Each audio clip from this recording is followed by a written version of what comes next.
Half an hour away from the Opens in Hong Kong, Shenzhen, and Shanghai. You're watching the China Show. I'm Yvonne Man with David Ingles. Good morning. Let's get to your top stories today. A muted start for equities across the region following 3 days of gains. You have EM shares set to, extend the rally after the highest close in 4 years, driven by growing bets on a Fed rate cut. Yeah, that's why we heard from Treasury Secretary Scott Bessent once again, fueling those market expectations for a Fed cut, telling Bloomberg it's time for a series of them. We should probably be 150, 175 basis points lower. So, I think the committee needs to step back. And on the EM rally story, Tencent, second biggest stock there. Something to watch, of course, this hour after revenue beating estimates, even as it plans more cautious spending on AI. And liquidators targeting the assets of Evergrande's founder as the high-profile case enters a pivotal stage.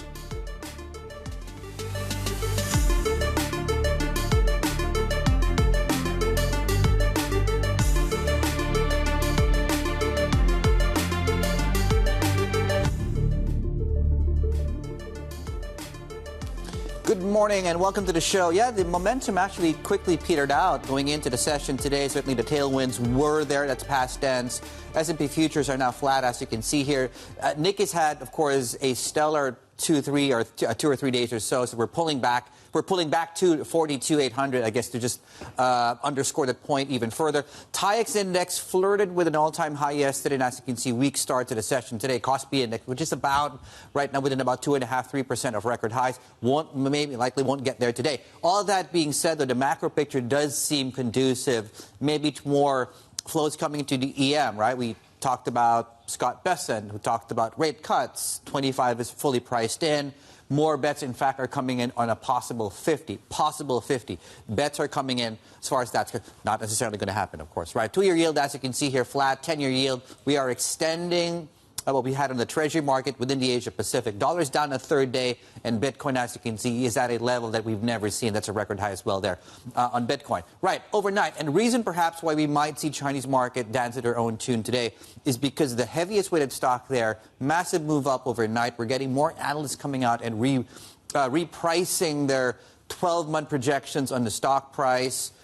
NetEase, of course, and some of the other online video and gaming companies are going to be very much in focus today, following the big move, of course, in the industry bellwether. And looking at the open today, there we go. So we're very close on the Hang Seng Index, taking out the recent high. We could likely open, we'll see. We might likely open at a 4-year high as far as that's concerned. And Tencent, of course, 600 is a level to watch. Intervention yet again today out of the HKMA. Wish they could do something about the weather, though. 10-year yield. We have a bond auction, CGBs, and also Hong Kong is issuing Yuan-denominated bonds today here in the city. Yvonne. Yeah, I mean, they took away, right? I mean, at least the exchange, right? You still got to go to work during bad weather. What a bummer. But then again, I feel for all the parents out there, no school today, so certainly good luck with that one being at home. In terms of what to watch in Greater China, I mean, 5 black rainstorms in 2 weeks? It's nuts. Anyway, take a look at what's watching your agenda here today. Talked about Tencent, right? So fastest growth we've seen since 2021. The AI bets and all that certainly has helped. ADR has jumped some 7%, so that's definitely one to watch. The milestones on HSI, certainly one to watch as well as the Shanghai composite. So those numbers, 3715, 25,667 are the levels to watch right now. Turnover, Dave has talked about, 2 trillion over in the mainland renminbi? Yesterday. And sectors to watch in terms of gaming, because of the Tencent story, possibly crypto as well, given the Bitcoin record run, and CGBs there. There's going to be a 20-year auction later on as well for the 3 and 20-year bonds. In terms of the top themes, right, it's really about Bessent. Yeah. And really igniting this whole risk rally that we're seeing here right now. And the whole tariff discussion is like, well, I'm going to brush that aside right now because inflation seems to be now benign enough for the Fed to cut, and therefore we can lean into risk. I mean, Asia today is taking a bit of a pullback, but we've seen a pretty stellar 3 days already on the back of that. Right, and I think, part of the 3 days that went into why we lost momentum today was because markets had already rallied on expectations of a Fed cut, and then we simply got that cemented in full going into this morning. And in fact, part of the story today talks about how there are incremental bets of a possible 50 basis point cut. That said, I think the message there is a weaker dollar, lower rates, which has really bolstered the EM story, including when you look at the earnings side of things, another tailwind for EM assets. I think we closed at a 4-year high on the MSCI EM gauge. Yeah, I like your view. When you pair it with what was going on with the Fed discussion, which is basically weaker dollar, stocks are bid up here, but then you take a look and you add about a story like Tencent, and it really kind of lifts up the whole EM complex, right? It does, because you had TSMC, which is the biggest stock on the gauge. I think it's double the weighting of Tencent. So TSMC's at a record.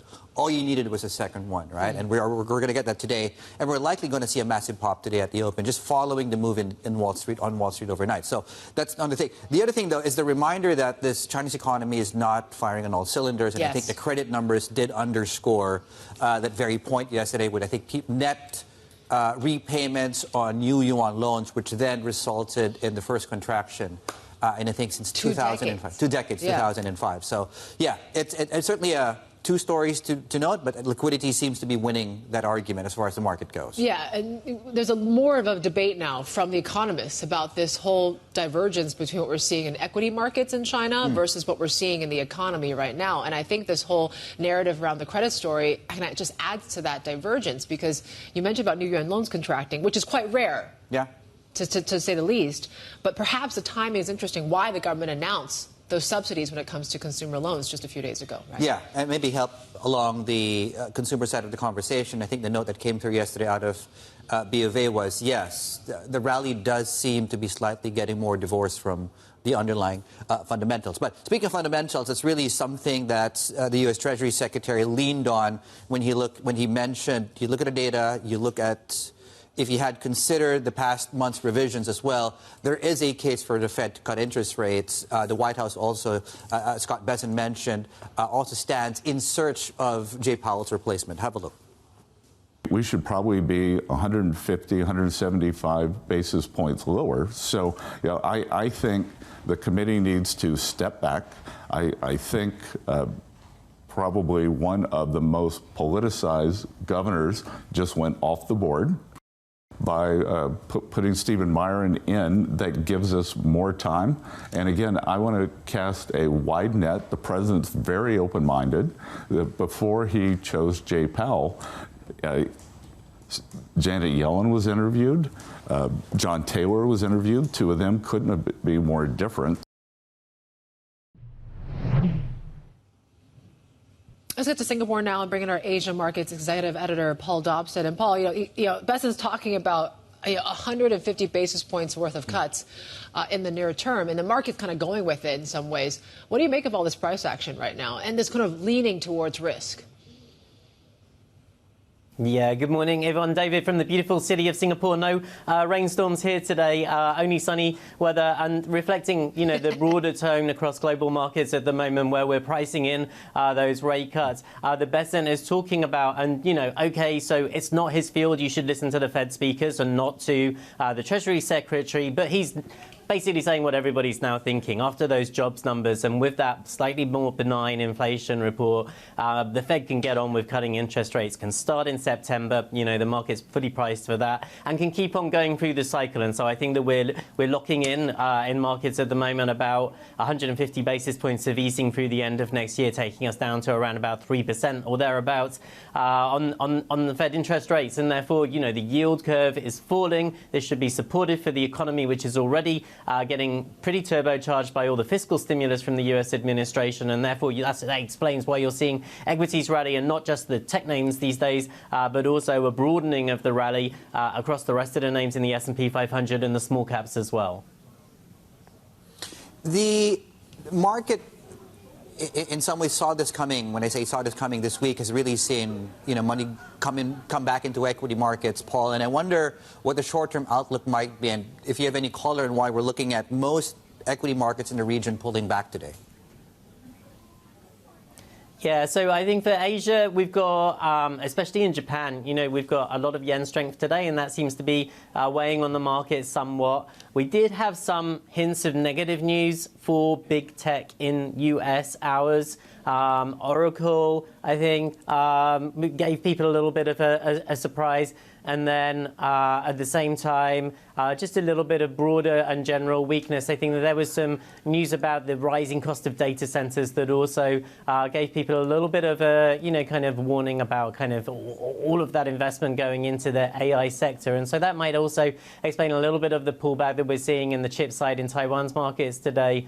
Wait until the whole of Asia is open and getting going with a little bit more gusto mid-morning to take your view on this. Like you said, we still haven't got China, and that seems to be a little bit more positive. And so, right. I feel like even though the story is mostly about US markets and how the US is, back in the driving seat and all the rest of it, and the rest of the world is going to have to be paying these tariffs, or at least, will have some impact from it. Nonetheless, if the Fed is easing, the rest of Asia's central banks can continue to ease as well. That should take a little bit of pressure off things and should equally be supportive for markets over here. Paul, thank you so much. Paul Dobson there, underscoring, two of the same points, really. I think on one hand, you do have sunshine in Singapore. That's the silver lining there. And, of course, the silver lining perhaps here, we'll find out in about 20 minutes or so. The open in Greater China might actually just lift the overall tide. Paul, thank you so much for reminding us that the glass is always somewhat half full. Paul Dobson in sunny Singapore for us. Rubbing it in, really. Well, on that note, right, the Hong Kong Observatory just told us right now that the black rain signal will remain at least in force at least for another hour and 50 minutes. So, yeah, bring your umbrella or call in sick if you haven't already. Those that have preschoolers like yours truly that was waiting for that cutoff time of 10:30, whether they were going to bring it down or not, we're staying home today. Well, the preschoolers can watch the China show and see how Tencent's going to do, because we're likely going to take out $600 today. In fact, pre-markets are now indicating 605 on the stock price here. This massive revenue, 15%, I believe. Yes. Yeah. So basically jumping the last quarter and really driven by that double-digit growth in most of the major businesses. I believe one analyst said they basically, did so well in all sectors, basically, there. And really including advertising, which it attributes to AI-driven enhancements. Let's bring in Min Min Lo. She is breaking down those earnings for us. So, yes, how good of a report was this? Yeah, as you said, beating analyst estimates when it comes to the revenue, 15% is about 3 percentage points higher than analyst estimates. Net income as well coming in at 17%, also better than estimates. And we saw this improved margins across all segments thanks to the AI integration, which really helped boost advertising because of improved target rates and click-through rates. When it comes to gaming as well, there's a strong pipeline. Performance was strong, including for some of the existing games, which saw a significant increase in the number of new users as well. But of course, investors were most concerned about AI spending, and that was up 150% in the second quarter. But Tencent's president saying that the company is going to be quite cautious about spending going forward. They're not keen to spend so much on marketing and hiring, especially given there's a lot of unrealized potential in the AI segment now. Okay, let's turn our attention to JD.com. That's the next one on deck today, among others, of course, reporting today. Yeah, JD.com is a very different story because it's expected to take a big hit in its profits because of its foray into the delivery platform space, and that's dominated by Meituan and Ele.me. There's been intense price competition there, so a lot of investments going into promotion and into this new initiative. So earnings per share expected to drop by 50% in the second quarter, the first time we are seeing such numbers in about 3 years, and that profit hit is expected to extend until the end of the year, given that the company is expected to continue this level of expenditure to help with its overseas expansion, its supply chain investment into building out centralized kitchens, for example. But we do have that government spending, government subsidies in the equipment upgrading program. That could help lift its retail sales revenue, and the improved margins there could offer a little bit of relief. Min Min Lo, thank you so much. Two stocks to watch today among many, many others. Our China correspondent, they're going into the open today. Futures are higher still as I speak, so we could be looking at a 4-year high in the Hang Seng Index if nothing changes between now and the open. 16 minutes away, Shanghai, Shenzhen, and here an extremely rainy Hong Kong morning. See for yourselves. This is the China Show.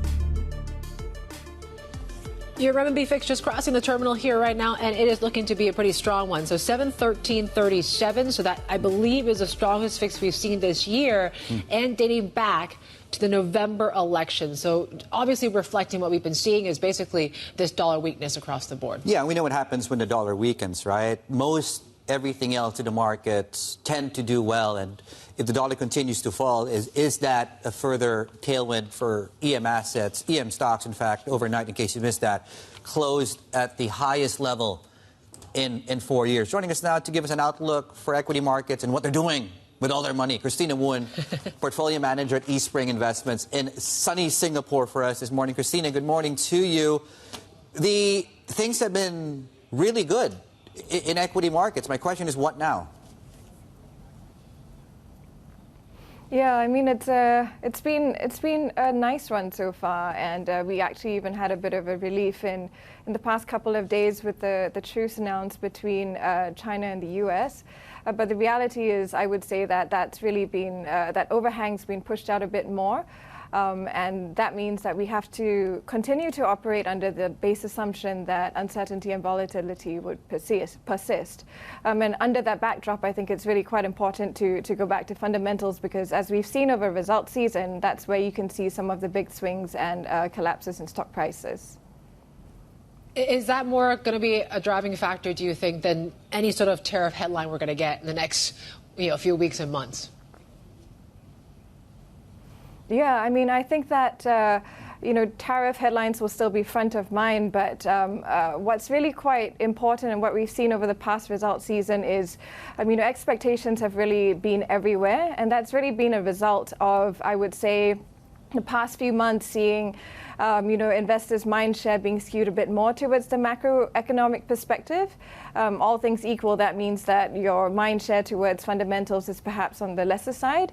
And that really is, to me, a setup for a higher probability of beats and misses into the results season, which is what we are seeing at this point. And even within sectors and subsectors, you also see different fortunes. So it's even harder to make a top-down call based on whether you want to be in banks or utilities.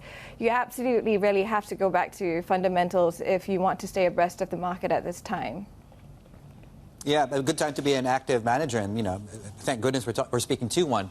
Christina, it's created dislocations likely, and I wonder, when you look across markets in the Asia Pacific, which markets you think might be sort of ripe for bargain hunting at this point in time, given those dislocations? Sure. I know China's been front of mind for everyone in terms of geopolitical issues, but that actually is a pretty good backdrop for hunting for truffles. If we went back a few months towards closer to Liberation Day, you had huge indiscriminate swings in the market. You had defensives rallying, but at the same time, you could have maybe national champions in China where their businesses were arguably a lot more domestically focused, and they had maybe a smidge of US exposure, but the market was punishing them for that. Those to us as active investors would be opportunities that we can capitalize on. And that's the really interesting thing about the current times, right? Because when else can you really say that a large cap that's so well covered by so many analysts in the market is misunderstood? And that's really what the past couple of months has given us, the ability to pick up some of these good names at much better valuations.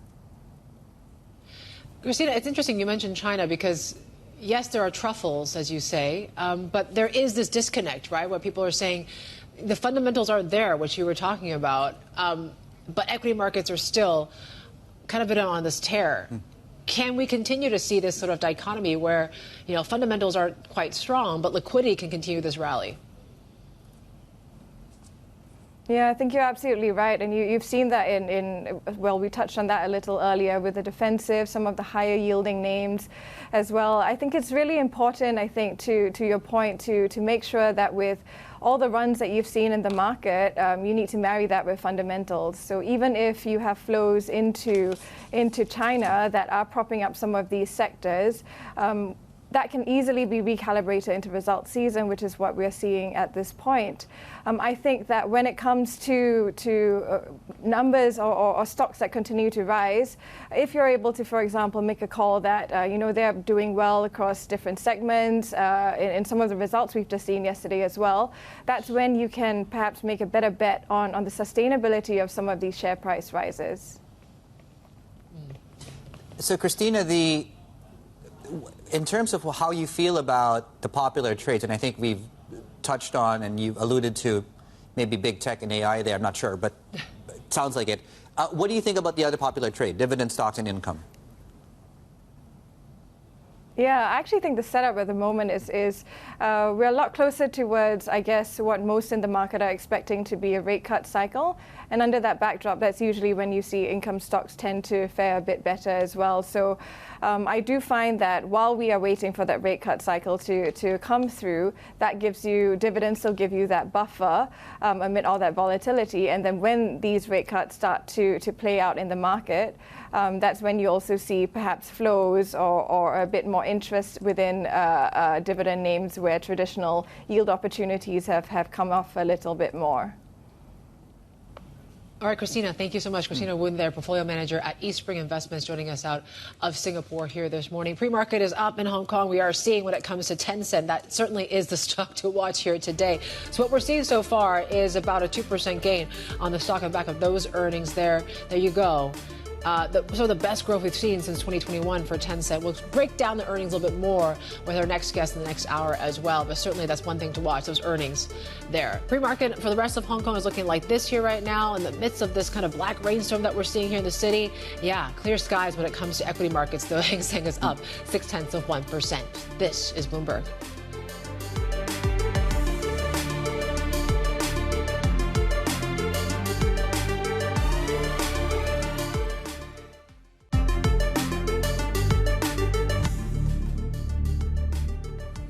All right, most of Asia is seeing a bit of a pullback, but not here in Hong Kong or China, right? You take a look at what happens in the Hang Seng. So we talked about we are actually near that 4-year high, a Shanghai composite, one to watch. We could be close to those 10-year highs as well. Tencent certainly is helping that news today. And the analysts are catching up and trying to upgrade those price targets this morning, Dave. Yeah, sleepless on the sell side, as we like to call it there, right? So Tencent, $600 for the very first time in about 4 years or so. Hang Seng Index, same superlative 4 years. And as you can see, right, so this is since the earnings came out of Tencent, and we've had at least 10 analysts come out and change their forecast on either the stock or the recommendation. All things equal, as we speak, and this might likely still change, we're up about $20 in the price target since they released earnings, and that's about a 10% upside suggested based on the current price of $600. Right. Something to note, yesterday, for the first time since DeepSeek, turnover topped $2 trillion in the onshore markets. Watch the Shanghai composite. We're extremely close to a fresh 10-year high. The Open is coming up next. This is the China Show. Good morning.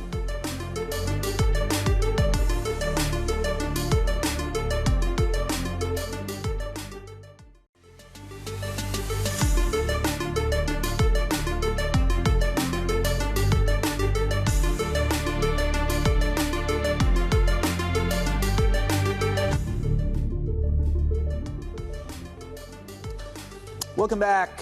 You're watching the China Show. So just a public service announcement and reminder, black rainstorm warning in Hong Kong will be up at least until 11 a.m. local, so that's about 90 minutes time. And the reason we're feeling this weather is because there's a typhoon that's actually near or has hit the southern part of Taiwan. So we're feeling the implications of the weather system there, of course. Yeah, so school has been canceled for the day, and certainly we'll watch how these markets do. It seems like they're unfazed by the weather. No. Because the bulls are fully in control here right now. You talked about 2 trillion RMB in turnover yesterday.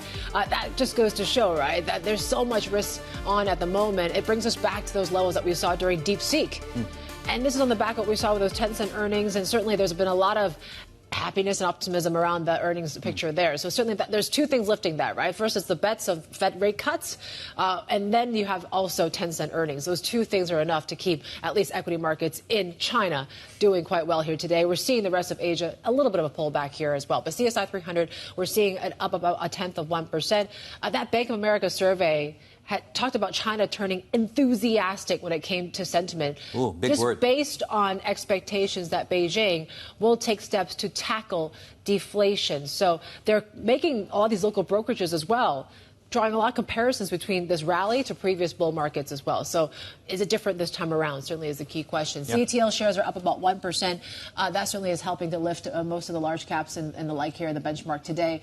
Crude, though, is selling off a little bit. We're down about 1.5%. So is some of these commodities like iron ore and steel, but they also have had a pretty terrific run. You take a look at how Hong Kong is doing, and it's really kind of the Tencent story. We're seeing the stock as well as the Hang Seng basically trading around the highest we've seen since 2021. So this on the back of those earnings, which we will break down very soon with Bloomberg Intelligence's Robert Lee. He braved this black rainstorm to come talk to us through it. HSBC is slightly down, but the rest of the tech space is doing very well. JD.com is coming up next. We'll get a preview of that later on. Meituan, though, is at 1.6% as well. We talked about those price targets for Tencent, basically are upgraded much higher here as well in the last 24 hours. We're watching honky dollar, given that intervention from HKMA once again. We're still trading around the weaker end of the band right now. But yes, the fix for the PBOC was quite interesting as well. The strongest fix we've seen this year on the back of this sort of weak dollar story that we're seeing. Bessent really kind of reiterating once again that maybe we could see rate cuts and much more of it in the next coming weeks or months as well. So more on the Tencent earnings now and that beat, right? So 15% when it comes to second quarter revenue jump, driven by double-digit growth in most major business segments. Bloomberg Intelligence says that the company's margins have likely peaked, though, despite its solid outlook.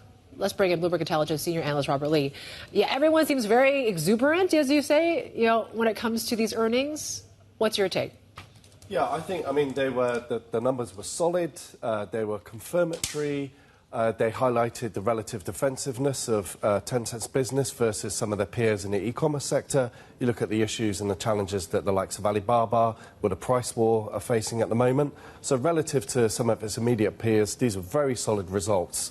However, I would say they were largely in line or marginally better than what the market expected, sort of cutting through the exuberance and the headlines out there at the moment. So, for example, at the adjusted net income level, the numbers were just 1.7% ahead. At the adjusted operating profit level, they were less than 4% ahead. So it was a beat, but it wasn't a smashed numbers out of the park sort of big bang sort of moment for them. It's a very conservative, defensive company. The numbers last night highlighted the relative strength of the business in what is still a relatively uncertain external environment. In other words, tariffs, slowing economic growth, the uncertainties on the consumer front, etc. And I think the exuberance is more related to external factors, as you said in your intro, potential ongoing weakness of the dollar, potential scope for further stimulus measures in China, what the Chinese government may do to further boost consumption and further support the property markets. So it's these external factors which are driving an increase in sentiment in the China tech sector, not so much the numbers and blowout numbers themselves. Yeah, it could be a case of good company but not so good stock, which I think is something that's come up as far as Tencent goes. What do you make of the AI spending and the guidance there? They've hiked their AI spending significantly, but again, that was expected. And looking at US peers and other peers locally, this is an across-the-board phenomenon at the moment. I think something we've argued over the last 18 months or so, the likes of Tencent and big platforms have great scope to generate internal cost savings and efficiencies by applying AI within their own business, and there was evidence of that last night. So again, that's a positive. But it was interesting on some of the analyst questions, the Q&A at the end of the session. There were some questions about potential monetization outlook. And if you will recall, that's a point I continuously bring up when we have our little chats on these things. I think the outlook for monetization, particularly within a China AI context, remains very challenged because it's a hyper-competitive market. I think consumers don't yet fully recognise the value that AI offers and therefore are unwilling to pay. And in a market which is really flooded by free-to-access products, why should you pay? If DeepSeek, which I've got downloaded on my phone, started charging, to be honest, I'd probably, even, great product though it is, I would probably delete it and just download the next free app. So it's quite a challenged environment to monetize. Yeah, we're still not at a point where the ecosystem is ready to pay for AI. We know that they're willing to pay is in gaming, and and the gaming and the titles there. What do you make of what they've done so far? Because it's not just Tencent. I think some of the other peers in the industry today, NetEase, Bilibili, are also feeling some tailwinds. Gaming, actually, going back to Tencent numbers, gaming was a real stand-up, particularly on international games. We're benefiting from some currency effects, but one of their main overseas subsidiaries is Supercell, which is the company behind a few smash hits, including Clash of Clans, etc. So it was the strength within the external gaming market, something we've also heard from the likes of Sony, etc., and obviously Nintendo. So at least that highlights the strength of external demand in the global video game market remains pretty robust at the moment. But it was gaming and ads which really drove the anticipated strength in Tencent numbers. AI is not yet making a major impact on their business at the bottom line. And based on our published view, we don't think that's likely to change over the next 2 to 3 years or so. Robert, thank you so much. Robert Lee there, out of Bloomberg Intelligence, our senior analyst there. And by the way, we get more analysis on Tencent, the company, and also the stock. Could be 2 separate conversations here. And what they signal for China's tech and AI ambitions. Franklin Templeton, and of course, Nicholas Chui holds the stock. I think it is one of their biggest holdings, if not the biggest, on some of their strategies. He'll be joining us in about 25 minutes from now. Yep, the Aussie job numbers are just come out here, and yeah, it's actually sort of in line with what people are expecting here. 24,500 gains, jobs that were gained month on month. The estimate was for 25,000. So slight beat on that front as well. Participation rate came in slightly below at 67%, but pretty much in line. And that jobless rate also in line at 4.2%. So there you go. The Aussie is rallying on the back of that, but we've come off a little bit here. But certainly this is on the back of course, what we heard from the RBA this week after their cut of maybe they're going to be more gradual in this easing cycle too. Yeah, well, they've started the easing cycle ahead, and of course that takes us into the Fed that has paused its easing cycle. And I just bring that up and juxtapose those 2 things because the bonds in Australia, for example, are tracking the rally that we had in Treasuries overnight. Treasuries are flat right now. That takes us into the Fed conversation, and Scott Bessent and many things that we talked to Scott Bessent about, the Treasury Secretary. Now he says it was actually Donald Trump's, the president's idea that when it comes to Nvidia itself and AMD to resume those lower-end chip sales to China while paying a 15% cut. Now he also told us a deal could serve as a model for others in the future. The president is one of the most open-minded people I know. He does everything at first principles. Why do we do things this way? Why shouldn't we do it the other way? And, I think that this is a very unique solution, allows Nvidia to expand into China. It can make Nvidia chips the bellwether for Chinese technology, and then the U.S. taxpayer gets a share of that.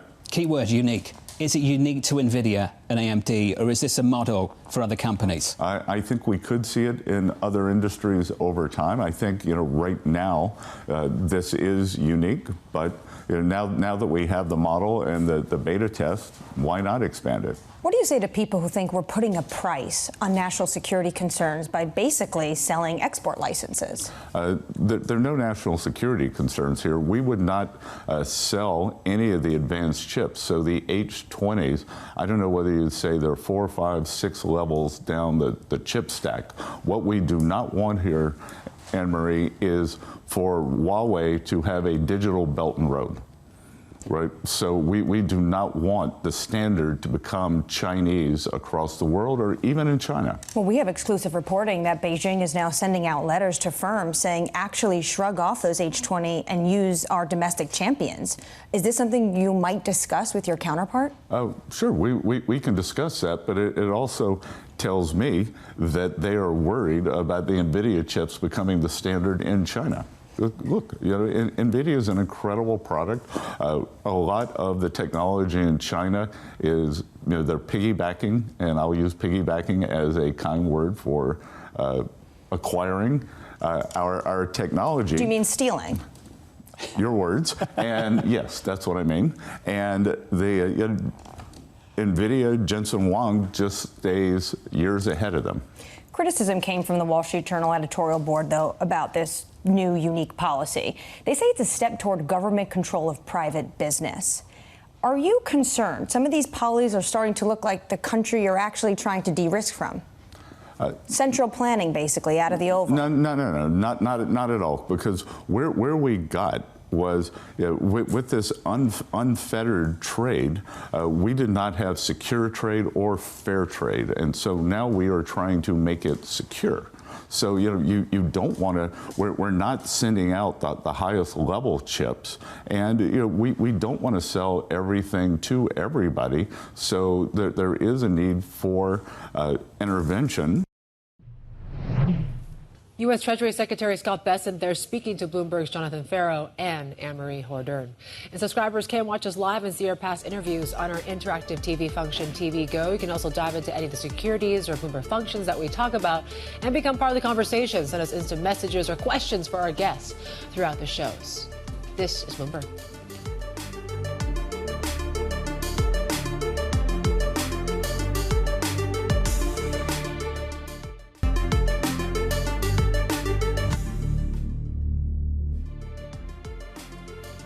Earnings on tap here today. Certainly we got through Tencent, and now we got plenty more to come. JD.com, JD Health, amongst some of the tech space as well. In terms of the automakers, you got Geely and Lenovo is certainly still talking a little bit more about what demand for laptops and the like are going to be like. MTR Hyson as well. So certainly there's a lot still in the pipeline too, Dave. And you've been kind of crunching a lot of those numbers too about how estimates are and what analysts are really expecting this time around. Yeah, I think when you look at the 12-month, the sort of consensus, you put the projections and sort of individual stocks in MSCI China together, and what you get is a projection of about, let's call it $6.80, which effectively now puts us back near, not quite there just yet, and we'll see what the next few days looks like, near the highest level in about 2 or 3 years or so. Now, as you can see, though, the earnings story has recovered, but the other point is we haven't recovered quite yet as far as, if you even take the chart even further back, you'll do see the distance, of course, that we need to move up. But then again, it's about the delta, and the recent earnings upgrades have been enough to take us to this level. Will the next few days, once we get more information from JD.com, as you point out, Lenovo's coming out as well, a big list, a long list here in Hong Kong. We'll see whether or not this number keeps going up. Trend suggests that's the case, but we'll see. Yvonne. Yep, and let's focus a little bit more on a few, right? So JD.com is really the next one to watch. Bloomberg Intelligence is now saying when it comes to adjusted second quarter operating profit, could have dropped below the previous year's level for the first time in 3 years. Here to break it down for us is our senior analyst, Catherine Lim. Catherine, let's talk a little bit more about this whole aggressive push that JD.com is going through when it comes to food and on-demand delivery.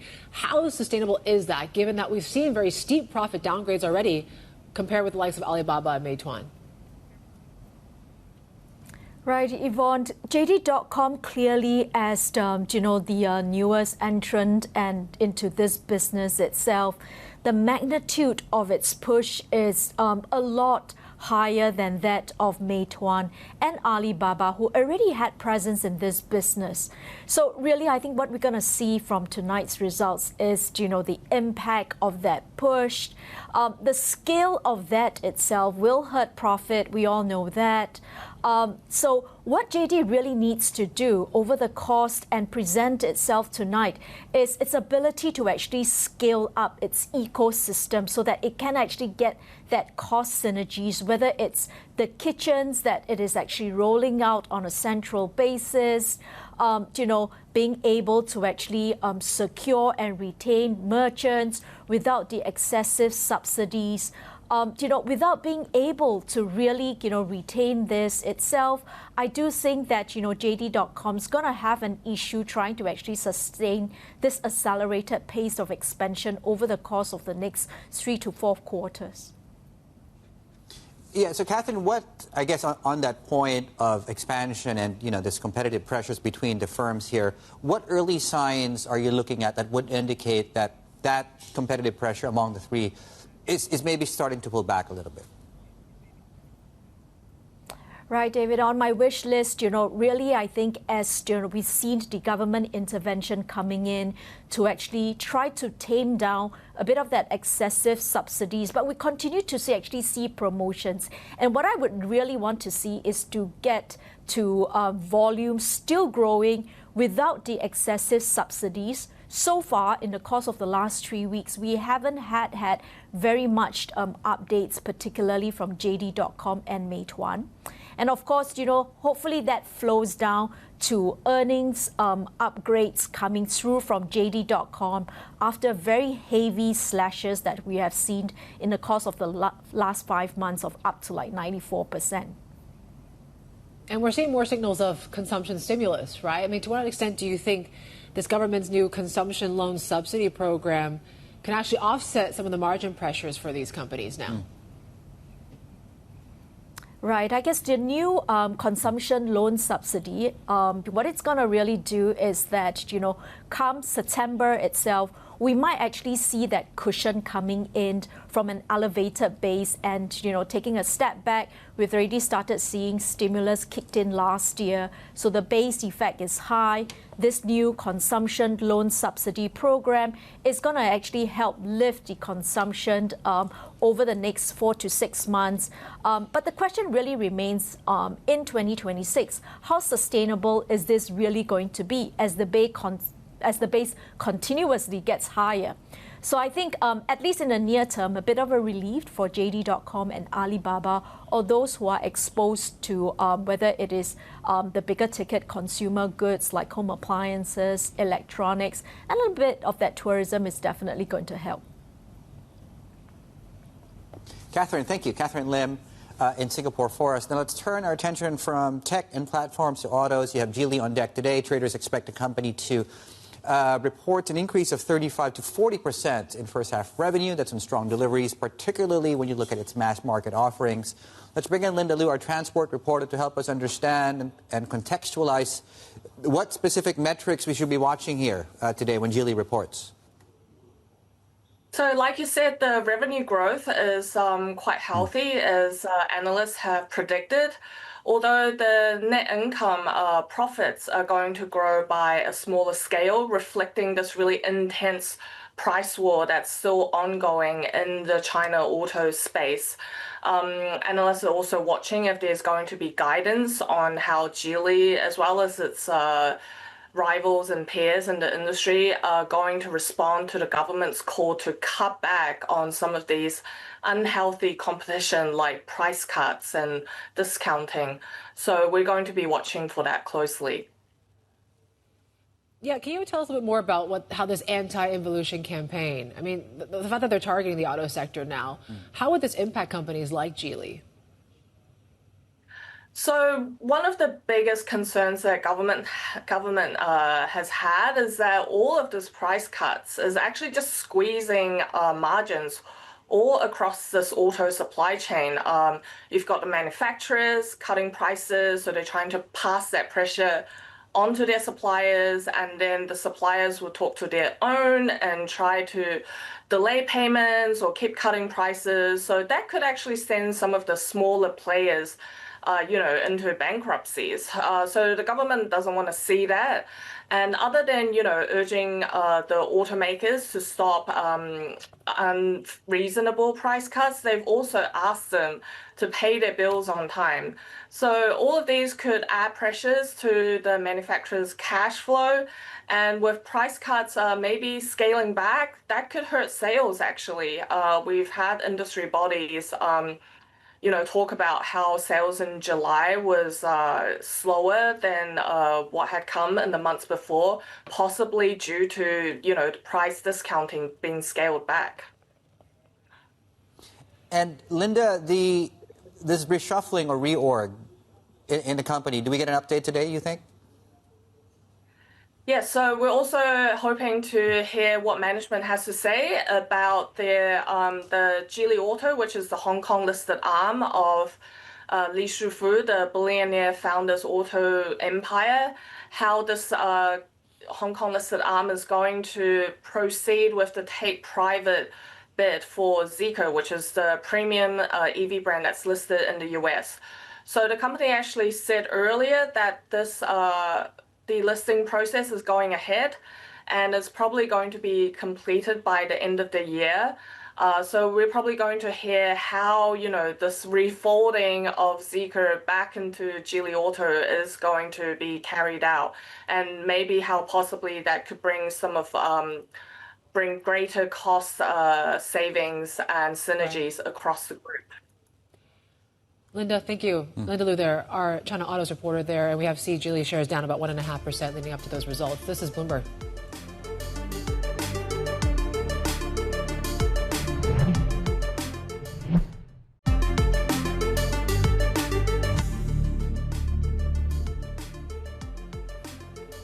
Here in Bloomberg, we talk about the weather, but we got to do it in a very geeky way as well, right? We still got to time and crunch the numbers about how long these sort of black rain warnings last in the last 5 and 2 weeks, right? So it seems like it's mostly about, 1 to 2 hours here, apart from what we saw on August 5th.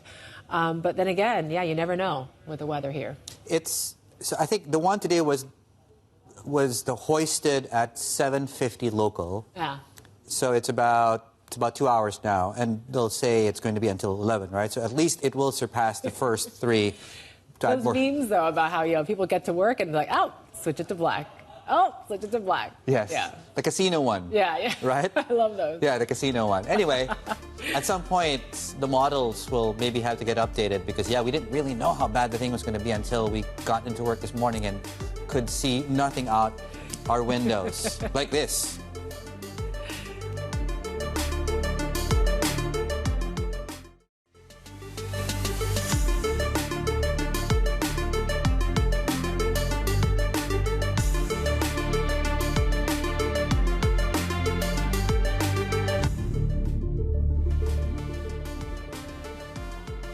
Welcome back to the China Show. Here's a look at the CSI 300 and a half hour to the session, and things are looking still pretty good here. We are on track of actually hitting those 10-year highs for that benchmark. MSCI China, Hang Seng as well, in particular, watching some key levels there. We're reaching basically 4-year highs if we end this way. Tencent certainly has been lifting a lot of the boat here this morning, given the impressive second quarter results, as some analysts have described it. Yeah, we're going to get you a wrap of what's been said so far, particularly their comments on AI, which is something that's emerged as a sort of subplot, as a revenue generator for some of their other businesses. As Yvonne is pointing out, we are hitting some superlatives today. And a couple of markets, by the way, that are coming online, like Jakarta, which I think we'll talk about later, could actually be seeing a record high today. Right, so Tencent has pulled back slightly from the slightly north of 600 level we opened at, give or take. Still at 4-year high. Samsonite's an earnings story, SMIC, and Lenovo ahead of earnings is down about 3%. And that really goes into how important, I guess, these next set of earnings have been. And I think our guest in the previous hour talked about how ignore tariffs because earnings have really been the big driver of price action recently. That's where you're seeing most of the swings. Yeah. I think Helen Ju mentioned as well, right? If you beat, that's one thing. If you don't guide higher, though, you also get punishes you. Quite punished, right? So that's certainly one thing to watch in the next few weeks or months as well. Hang Seng, though, as you say, we're getting close to those 4-year highs as well this morning. But you talk about what's really fueling this risk rally. Not just when it comes to Tencent earnings, but it's really about what's going on in the macro picture, right? When you have Scott Bessent continuing to chime in and say, look, 50 basis points cut in September is something that he hopes to see here as well, and that rates could actually go down by 150 basis points in the next few months or so. That certainly is bringing down the dollar, really lifting the whole EM complex. You add Tencent to all that, and then things are looking good. But we're still seeing a bit of a pullback in the rest of Asia here today. Yeah, after what's been a really good 3 days anyway. I mean, Japan has pulled back, has rallied quite substantially. I think the point that Paul Dobson was making earlier on, our markets editor in Singapore, was the Japan stories, because also the Japanese yen and some strength coming through today is providing that headwind. Bessent had a lot to say about that, saying the BOJ is behind the curve. Yeah. Well, I thought he was talking about the Fed back then, but well, that's what he's also saying, isn't he? So we actually ran a quick correlation earlier on, and as expected, MSCI EM is still negatively correlated to the dollar, which is obviously a tailwind when you look at that. So lesser so now compared to about a few weeks back. The other thing we want to talk about is the underlying fundamentals of this Chinese economy, and I think we did get the the credit numbers out late yesterday, which was a reminder, I guess, that the demand for credit is still quite weak. Yeah, especially when new Yuan loans, right? When they contracted for the first time in 2 decades, it's quite a rare drop. And we're talking about what we're seeing among borrowers is actually they've net been actually repaying back those loans. So it just adds to more worries and signs that maybe households and companies are just even more reluctant to even take on more debt right now. Yeah, maybe because of the timing then of what we talked about this time yesterday, the subsidies into personal loans and how that might be able to help people take out more credit and purchase more things, of course. The other big story is, as we've already mentioned, but again, we'll get into this right now, Tencent is the biggest mover, of course, in these markets points-wise. And, we're 4-year highs. It's not a coincidence that the Hang Seng Index is at a 4-year high. It's not a coincidence that MSCI EM is at a 4-year high. In fact, some of the commentary that's come through from the sell side today, talking about AI. Yeah, and really kind of you're starting to see, right, the contributions to AI to some of these segments among the Tencent ecosystem, right? So AI to empower Tencent's entire business line, that's going to Goldman Sachs. There's early signs that they're using AI to boost the core business, in particular when it comes to ads. That's a view from Citi. And this whole AI deployment to drive solid sales growth from Morgan Stanley as well. So, and it's really kind of bringing these price targets, right? Everyone's trying to catch up and upgrade their price targets here in the last, 24 hours. I think it's up about 25 Hong Kong dollars a pop. There we go, right? So since the company reported earnings, we were at 630 on that. I'm not wearing my proper glasses today. 640. We're now at 664 as far as the price targets go. So that's about what? That's about 11-12% upside from current levels. Yeah, let's bring in our next guest, Nicholas Chui, Senior Vice President and Portfolio Manager at Franklin Templeton. Tencent is among their top holdings in the Templeton China Fund that he manages. You must be happy about this. Tell us a bit more about what stood out to you in these results. So I'd say that the results were good, but it's good not just for Tencent. It's good for the sector, but it's good for China Inc. And I think that's important to distinguish the 3 buckets. Obviously, for the company itself, you had games, domestic and international games, running nicely. So that's execution. But that also reflects the underlying propensity to spend by gamers. That continuation there, very nice. That's a nice read across the rest of the gaming sector. The key one I want to focus on is advertising. Advertising is a forward-looking business. And I think, like you mentioned, there is AI components in there. The outreach to consumers, the outreach to corporates has improved. But ultimately, if people didn't feel that the outlook was going to be good, they wouldn't spend. You couldn't force them to spend. So I think printing these kinds of numbers, just 1 year on since we saw the government pivot on the policy, is important. It's evidence that people are seeing a brighter future, they're spending more. Obviously on AI, it has a broader read across to the sector. And continuing on the path that they set on earlier on, just a couple of months ago, just reinforces the importance of that trend. And again, it's not just one sector, but again, it's infiltrating, transcending across different verticals. And I think the monetization story is going to play out in the coming quarters, because right now it's all about spend. But in the future, I think we can expect to see that come through. Do you think it's a good proxy now for the macro environment, picking up, particularly advertising, which you point out is forward-looking? Definitely. So it's a bellwether not just for the stock market, just given the size of the stock in the benchmarks, but also the real economy. You've got WeChat, you've got all these programs. So the outreach to both businesses and individuals is almost unparalleled. So definitely at least a stock to watch to gauge the economic growth and how it's changing. Is important, because ultimately if we're just focusing on existing data like property sales or just general loan data, I don't think that's good enough. We do need to look at how the economy is changing, how it's changed, how consumers are changing, and their preferences changing as well. And so if we see such numbers, it clearly tells a sign that there is optimism, there's growth. How do you view the tone when it comes to how Tencent approaches their AI capex and spending? It seems like they're very lower risk focused, they're quite conservative. Would you like to see more? So they've always been on the conservative side, and that's a good thing. And that's why they're still around. And that's why they are still, they are where they are, because they're not going to shoot themselves in the foot. So I don't blame them for that. And in fact, that's a good thing. So I give them credit for that. And I think they will spend where they see, there needs to be spending. And I think they're seeing that need. So the way I'm looking at the print is they are seeing that need. They guided earlier in the year, and they're sticking with that. So they haven't changed tone. And so I think for them, it's really about the next 3-5 years that they've set out, and they're really sticking and focused on that.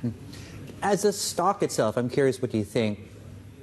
Is Tencent a defensive play because it's so predictable and it delivers, as you can see, almost on a quarter-on-quarter basis? And is that an indication of weak still market sentiment that specific stock continues to do well? In a sense, I'll disagree because I think it can be a proxy for growth.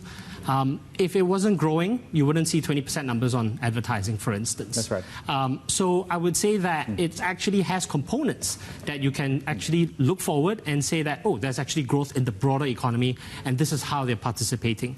It's defensive growth because it's got other segments like games, which are a lot more stable, probably less more counter-cyclical in that sense. But overall, I would say that given the direction of travel with AI spend, etc., it definitely has that strong growth element to that. I was going to get the rest of your fund and some of the top holdings that you have, includes the likes of Meituan, includes the likes of BYD, which both of these sort of sectors are going through intense price wars, and also this whole anti-involution campaign that the government is really deploying now.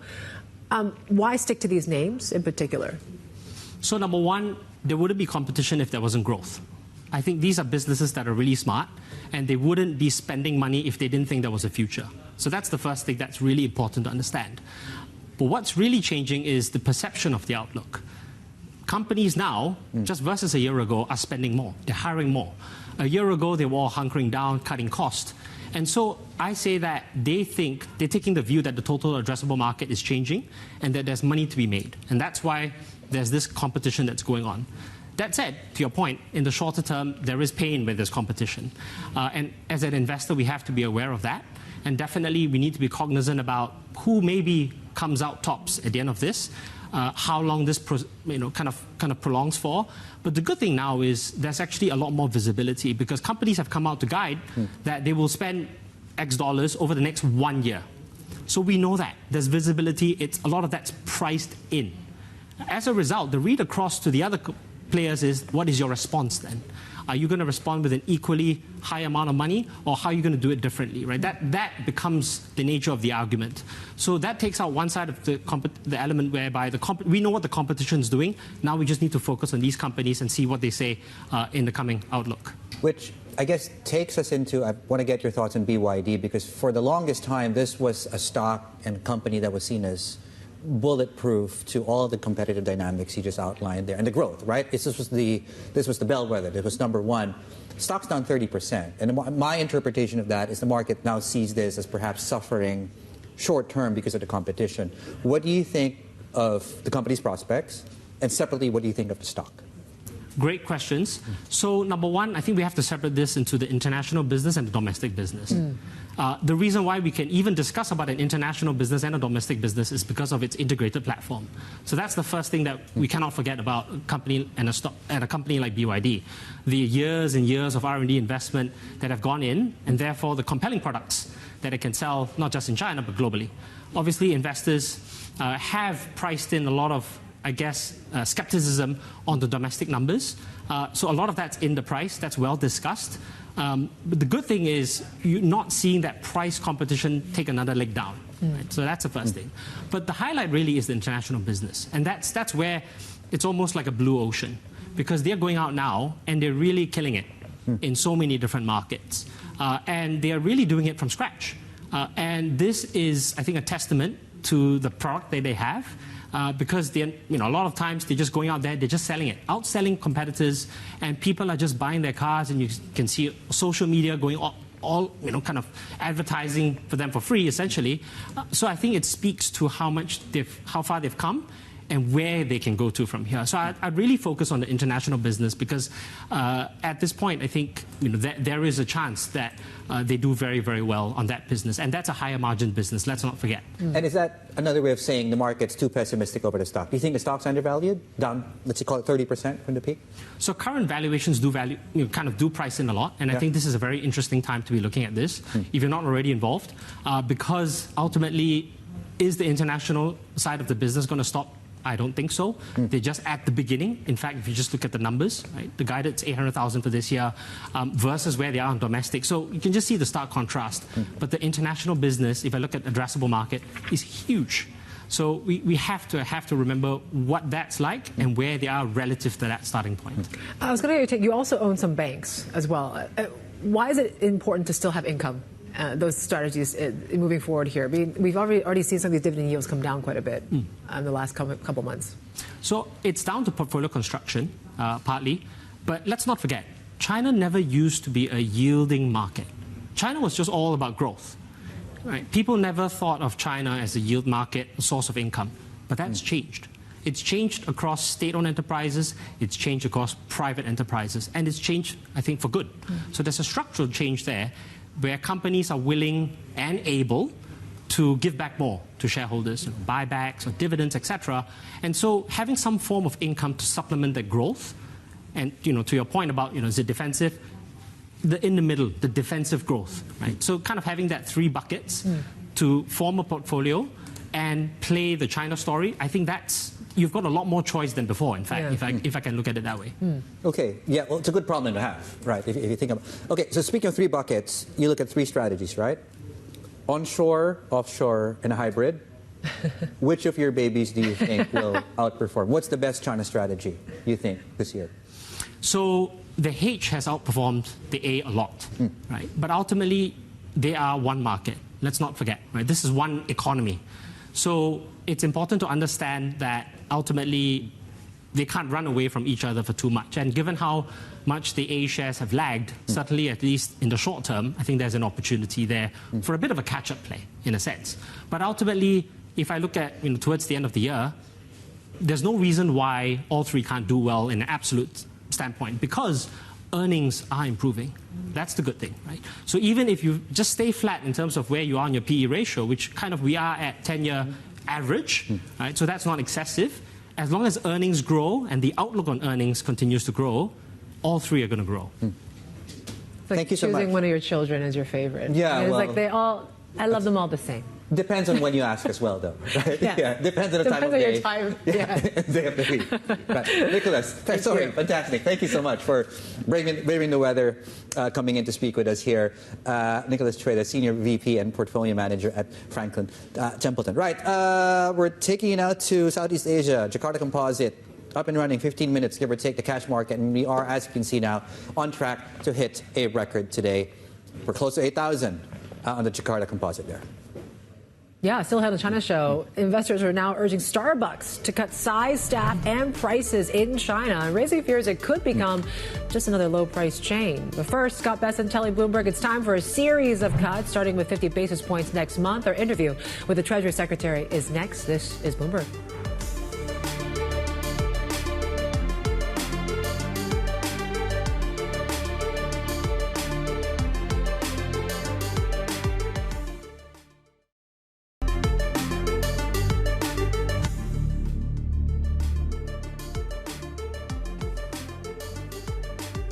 Right, we're seeing a couple of things take place in the market. Away from the equity markets is, well, for one, we are looking at the continued melt up in CGB yields in the long end. 30-year bond futures, in fact, early on extending their losses to 0.5%. We have bond auctions coming through on the mainland and here in Hong Kong in terms of renminbi-denominated debt. That's point number one. Point number two is really underscores the move in the macro because of the data on the macro with loans, as you can see, they're contracting for the first time in about 20 years. That's in July. That's effectively because people started repaying their debt, and that effectively took that figure to negative. It's also a sign that households and companies have been reluctant to add on even more debts. And let's bring in Min Min Lo, our China correspondent, to help us understand the key takeaways of this, the previous month's credit numbers. Yeah, it's actually pretty alarming because we are seeing this contraction in new yuan loans for the first time in 2 decades. So we are seeing this contraction in mid to long-term loans from both households and corporates.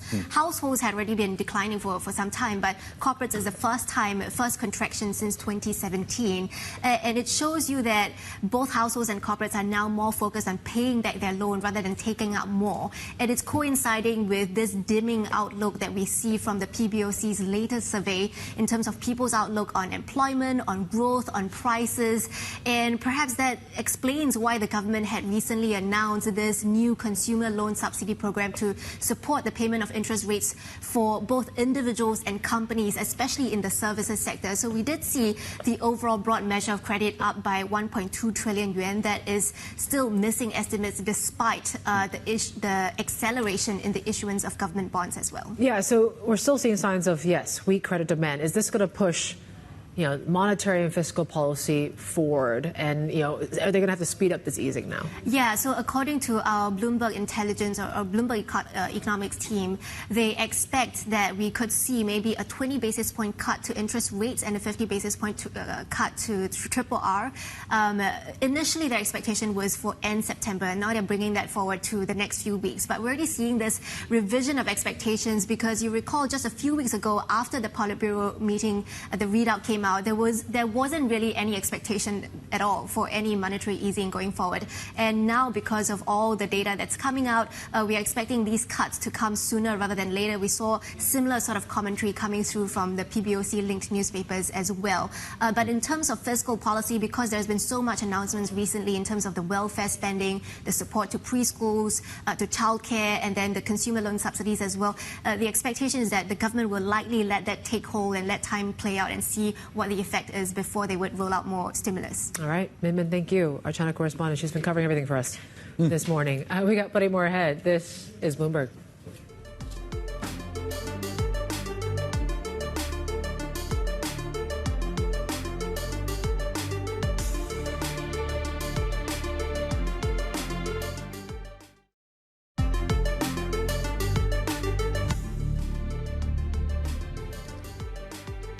Treasury Secretary Scott Bessent has made his most explicit call yet for the Fed to begin a cycle of deep interest rate cuts. He told us that the current central bank leadership has been taking too much of an old-fashioned approach to monetary policy. President Trump is very good at giving these nicknames, and I think the reason that the Jay Powell gets the nickname too late is because he wants to go into a series of rate hikes. He's not willing. He's not Alan Greenspan, who was very forward thinking. They try to be more data driven, which I think is a mistake, because I think we are going back into an economy like we had in the 90s. So, it's just very old fashioned thinking. But I do think we could go into a series of rate cuts here, starting with a 50 basis point rate cut in September. A 50 basis rate cut in September. Does that signal that the economy, though, is not doing well? That signals that there's an adjustment and the rates are too constrictive. If you look at any model, that we should probably be 150, 175 basis points lower. So, I think the committee needs to step back. I think probably one of the most politicized governors just went off the board, and that she was very, very political, I believe. And I think that what did she do that gave you that impression? I'd love to know. Sorry? I imagine you're referring to Governor Kugler. What did she do that gave you that impression? I think there's a lot of inside baseball. And look, Governor Kugler, you read what she was saying when Kamala Harris was running, that we needed rate cuts, we needed this, we got to foam the runway, and then all of a sudden, it was hard to know whether, TDS was a Trump dementia syndrome or Trump derangement syndrome or tariff derangement syndrome. You get the opportunity to remake the Federal Reserve. The president gets the opportunity to remodel, reshape the Federal Reserve. And I'm not talking about the remodeling that maybe the current chairman's going through. We'll talk about that another time. I want to talk about the complexion and character of the committee. The changes that you're making at the moment. Stephen Myron, let's start with Stephen. How quickly can you get Myron confirmed? We'll see. The president has great sway with Leader Thune. Leader Thune's been a great partner during the tax deal, and I think that he would like to see Stephen, who I've known for a long time, get on there as soon as possible. So I'm hopeful about the September meeting. And Jonathan, the president's concerned about the building and those massive cost overrun, which just tell you that there is no accountability at that organization. There's no oversight in terms of the spending, but the president and I are both concerned about the foundations of the Fed. That was Scott Bessent there, of course, U.S. Treasury Secretary, with Anne-Marie and John Fair, of course, overnight. Covered a lot of things, including Japan, which we can get to later on. Right, just very quickly, and maybe just on the back of those comments on the Fed, and, as interest rates come down, what does it mean for risk assets and that runway? And one of the iterations of that has been a Bitcoin, which is trading at a level we have never seen. Record high. We're looking at a crypto related rally across the equity complex here. Earnings is also a big theme today. So we talked about Tencent has reported. Coming out today are some of those names, including Lenovo, and some earnings as well coming through there. Plenty more ahead. This is Bloomberg.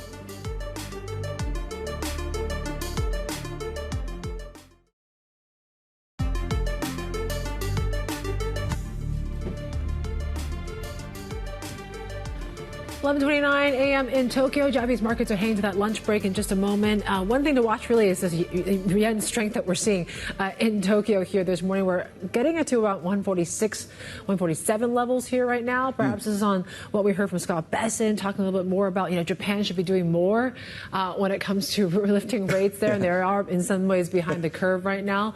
And so there you go.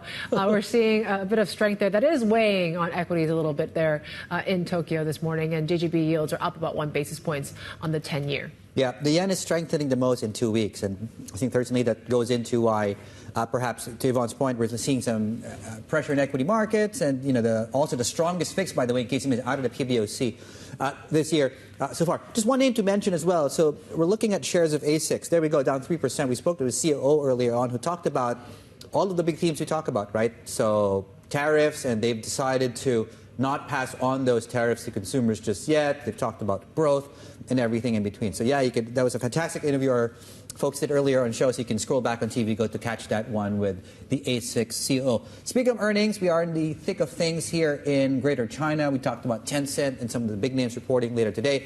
We're pulling back on the benchmark itself. That's really more a Japan story, to a lesser extent Korea and Taiwan. Some bright spots, though, including Hong Kong and also Jakarta, which is, last we checked, still set to close at a record high in Indonesia. Right, one market that was flirting with a record high at one point yesterday, isn't quite today, but at some point we'll get there, and maybe very, very soon, is Taiwan. And stocks there are reclaiming, in fact, their lead over South Korea, which is about 2.5–3%, also from record highs currently. That's driven by robust demand for AI, this growing investor unease over Seoul's proposed market reforms. The shift actually marks this reversal from really earlier this year when the tables were turned and we were talking about Korea over Taiwan. John Cheng is with us, our Asia stocks reporter, to help us understand the underlying dynamics, John, between these two markets that people confuse with one another because of the AI theme. Why are we seeing this sort of nascent rotation from Korea to Taiwan, John?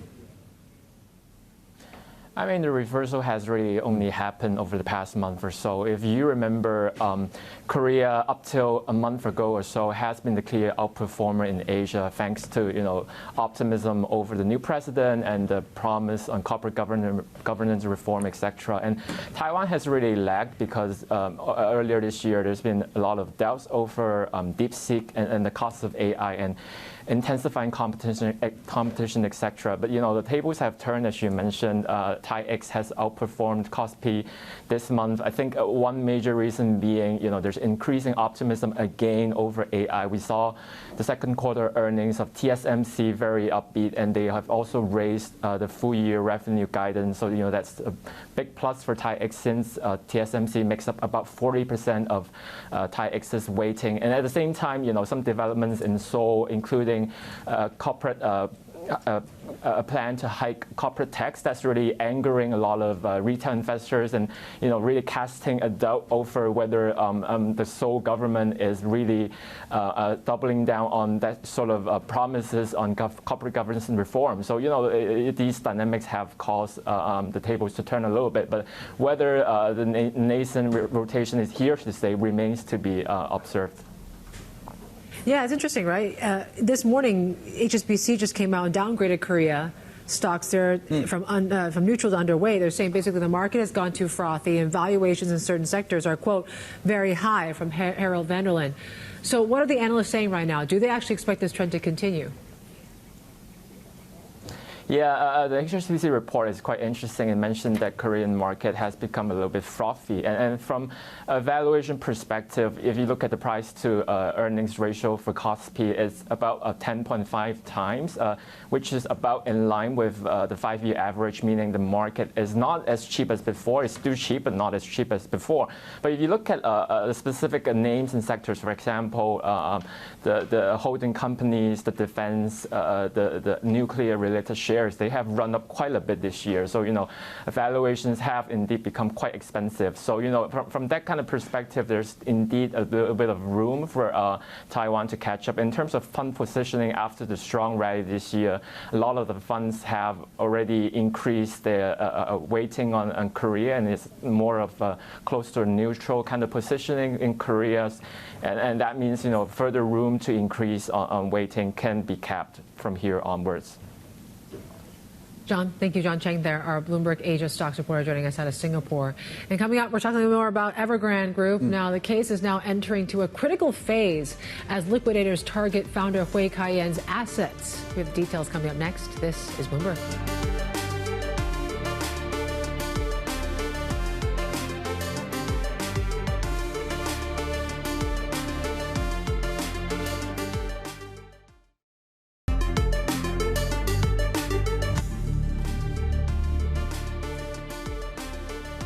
Right, welcome back. And about an hour into the cash market sessions here, and the Shanghai Composite really has been the acrolect benchmark we've been tracking on the mainland itself, given how it's outperformed. Session highs, as you can see, and that now puts us really within striking distance, perhaps a couple of minutes away. We'll see how the next few minutes plays out. We're about 1/3 of 1% away from hitting a fresh 10-year high on that specific benchmark. So we'll see how that looks. In fact, on the chart, it looks like this for you. 0.3 of 1% to completely reverse all the losses from 2021. So it could be a matter of minutes, or in this case, could be a matter of days. I mean, who knows, really? Yeah.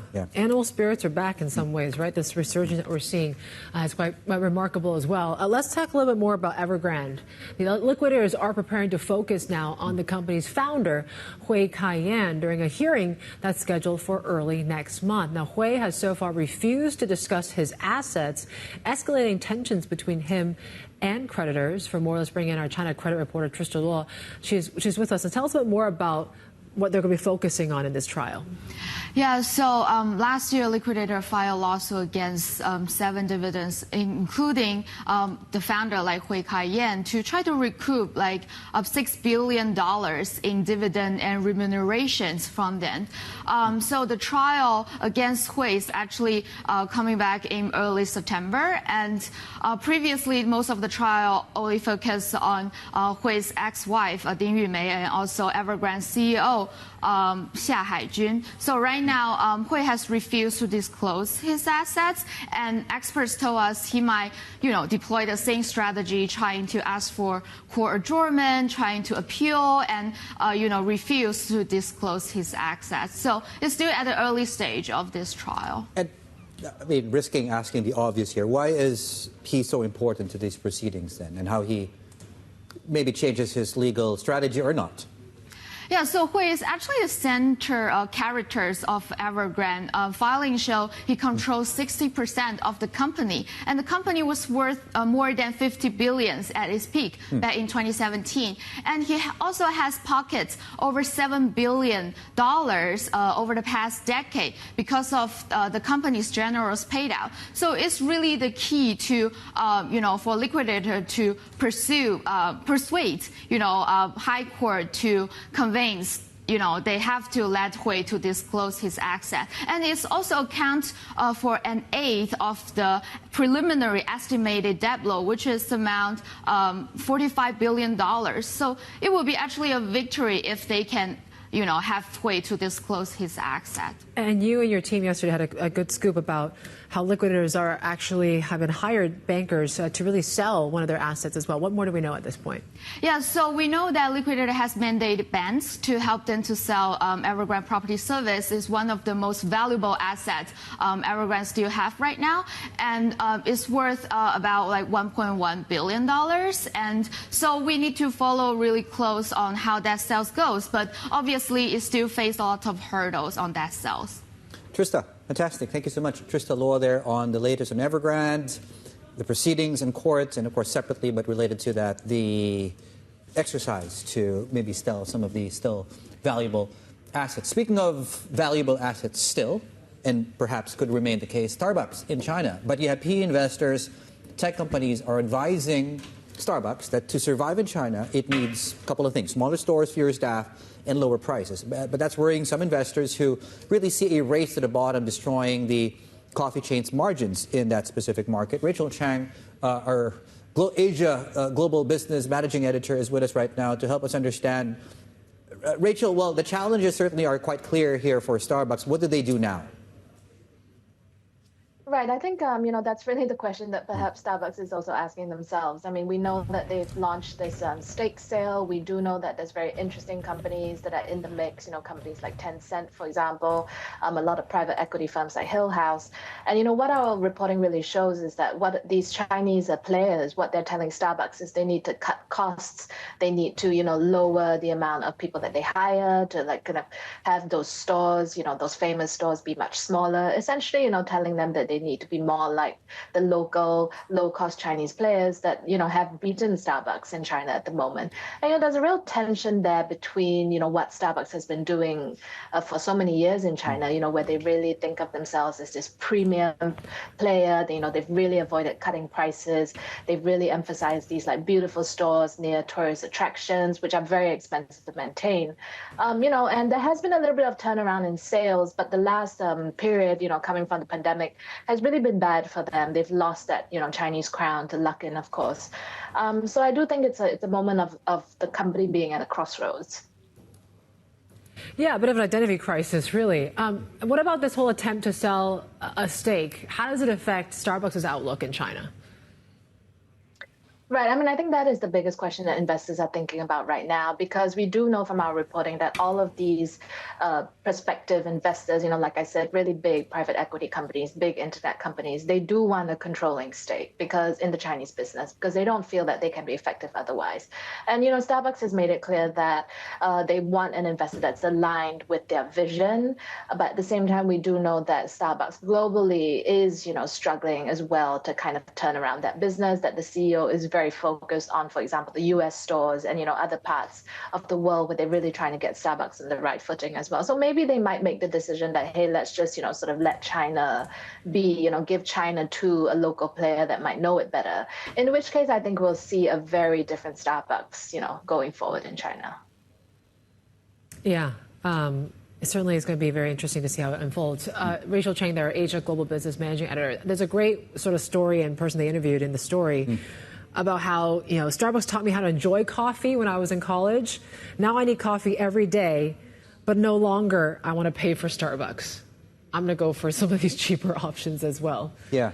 So, in consumer, they definitely are going to move and based on where these price cuts and everything and where prices are. And, they're going to look for cheaper options now that, the coffee culture has really kind of exploded there. And the cheaper options are widely available. Yeah. Why wouldn't you? Why wouldn't you? Go for a cheaper option. In fact, just in that very consumption theme, right? It's really a challenge not just for Starbucks.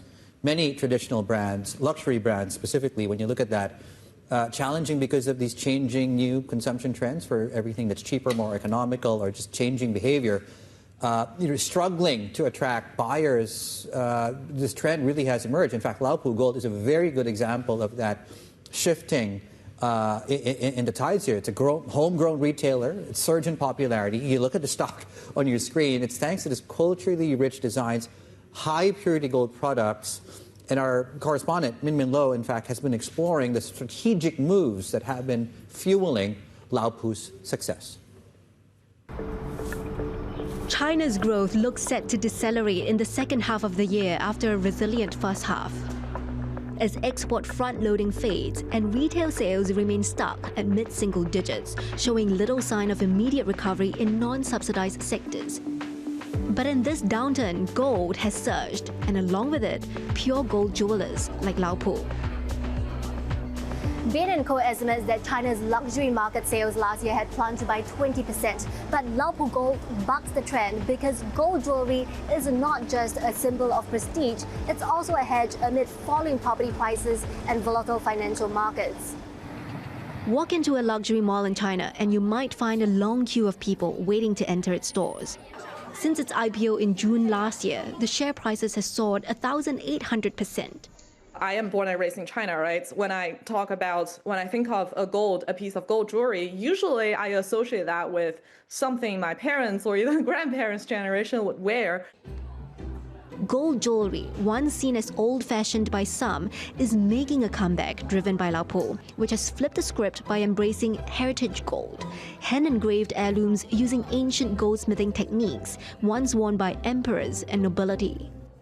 The overall trend of embracing this cultural heritage or Chinese aesthetics inspired products, I don't think all of that is just a fad. It's definitely a sustainable trend. This has helped the firm attract a younger audience. Moonfox data says more than a third of its buyers are aged 26 to 35. Laopu has become one of the three sisters of new consumption, alongside breakout stars Pop Mart and Mixue. With the government boosting domestic demand through subsidies, analysts say non-subsidized sectors can still find growth with premium offerings, localized branding, and improved customer experiences, exactly the strategy that Laopu is following. They try to plant or combine or embed their own kind of cultural component into their design. And that is why we actually think Laopu has actually the highest potential to be the first legit Chinese high-end luxury brand. Despite the share prices rallying triple digits this year, investors are still bullish, with a 12-month price target 30% above the current trading price. The true test, though, is whether Laopu can still shine when the gold rally fades. Laopu is also trying to decouple the relationship between gold price and its own product price. So I think ultimately what it wants to achieve is that consumer is not paying for Laopu because they want to buy the pure gold. People want to pay for Laopu's price premium because they want to pay the brand premium. For now, analysts say demand for gold is giving Chinese jewelers such as Laopu and Chow Tai Fook a leg up over foreign rivals including Cartier and Tiffany. And brands tapping into the demand for culturally rich premium products could be the gainers in China's consumption space. Min Lo, Bloomberg News, Hong Kong. All right, great story there. Heritage gold. Okay. We're just... heritage gold, though. I love the whole theme. Let's talk a little more about weather, right? Hong Kong. So we are likely to see things look a little bit better, but in just a few minutes, they're looking to replace that black rain signal with red at around 11:10 a.m. local time. So just about 20 minutes from now. Yeah. But doesn't change much, though. No, I mean, black's been the new red. If you think about it. That's been taking place here weather-wise, but it's a step down, of course, in that ladder. Plenty more ahead. This is Bloomberg.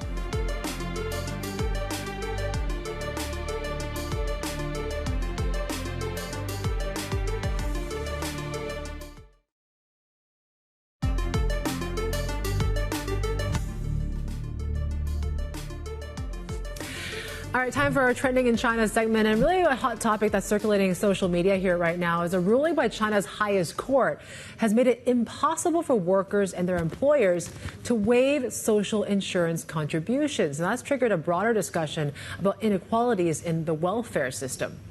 Yeah, let's bring in Min Lo, our China correspondent, here with the story that's really making waves across it. Social insurance is already mandatory, but what's changed, I think, is what people might be wondering right now. Yeah, so what's changed is that the highest court has now handed down this ruling that says that if an employee terminates a work contract because the employer is not paying social insurance, the employer now has to pay financial compensation. So what this means is that it makes it virtually impossible for employers and employees to come to informal agreements to waive the social insurance payments, which, even though is mandatory, has been extremely widespread. There was a survey last year of 6,000 firms that was conducted by an HR services firm called Zhonghe Group, which found that less than 30% of companies were fully compliant with paying social insurance. So on social media now, people are up in arms because a lot of people actually voluntarily want to waive the payment because they want to take home more pay. And of course, it's a cost savings for companies as well. And so there are concerns now about, whether or not, companies, especially small and mid-sized firms, would survive. And you can see here, someone is saying, the money I pay now is taken by the elderly. But if no one is having children, who's going to pay my social insurance to support me? So there's the idea that, your money is going to support someone else and there's none left for you, and there's concern about, okay, this is going to be bad for small businesses. People are going to lose their jobs. And there's also this idea that the social insurance is not very equal as well, because there are estimates that state-owned employees get about twice the amount of payouts compared to private firms' employees. And at the same time, rural residents get less than a tenth of what urban residents in private firms get. So some people just feel that they don't want to pay into a system that is quite broken. Okay. There's also fears that the whole aging population is putting a strain on the pension system. I mean, do you see this as having any impact on the economy? Yeah, it's a very legitimate concern because there is an aging population. 20 million people are going to retire every year over the next decade, and there are fewer and fewer births. That is, fewer people going into the workforce to contribute to this pool of money. So the Chinese Academy of Social Sciences back in 2019 already forecast that the state pension system could run out of money by 2035. Of course, it's possible that Beijing could intervene by, dipping into state funds to top up the pension system. But at the same time, right now, this new ruling, it's not clear the scale of the impact in terms of job cuts and wage cuts. But economists from SocGen, for example, are saying that if the impact is huge, it's possible the government may revise the policy later on, perhaps by delaying the implementation of this or creating some easing measures to help support companies to bear the burden, the financial cost of paying the social insurance payments. Min, thank you so much. Min Lo, our China correspondent there. Just very quickly before we wrap up the show here, earnings, we've talked about that. Lenovo reported about a few hours back here. So revenue beating estimates. Margins were thinner than expected. Net income, though, coming in about $150 million. That's dollars higher than estimates. Commentary coming through out of the chairman here telling Bloomberg News here that they see very limited impact from tariffs. Shares are coming off lows, but as you can see, still see substantial downside, about 3.5% as we speak. Yeah, that's pretty interesting, right? Despite that profit beat, which actually was a pretty sizable number as well. You take a look at what we're hearing from some of the commentary when it comes to tariffs and the like. The chair, Yang Yangchen, telling Bloomberg News that they see very limited impact when it comes to tariffs as well. PC volume to grow mid to high single digits for the full year of 2025. There's still more on tap, though, of course. We got through Tencent, we got through Lenovo and the rest. There's still the likes of JD Health as well. A little bit when it comes to the property side of things, so Hysan and Chenkong are reporting as well. MTR as well. We're going to ask them a lot about these black rainstorms. How are they dealing with all this and the traffic or lack thereof? And Geely, of course, reports later on today as well.